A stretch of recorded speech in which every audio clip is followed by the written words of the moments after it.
यानंतरची बातमी बीडमधून येते। बीडमध्ये मनोज जरांगेंच्या हस्ते बैलगाडी शर्यतीचं उद्घाटन करण्यात आलेलं आहे। गेवराई भोलेगाव ग्रामस्थांनी बैलगाडा शर्यत आयोजित केली होती।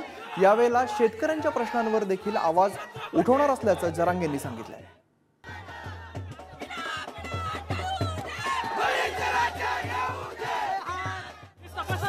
शेतकऱ्यांच्या पाठीशी उभं राहणार असं मनोज जरांगे पाटील म्हणाले। मनोज जरांगेंच्या हस्ते बैलगाडा शर्यतीचं उद्घाटन करण्यात आलं।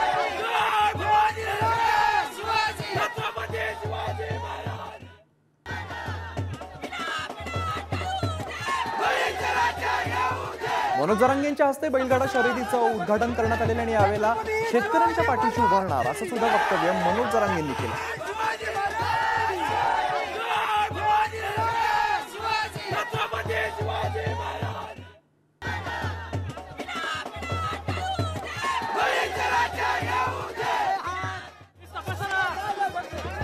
छत्रपती शिवाजी महाराज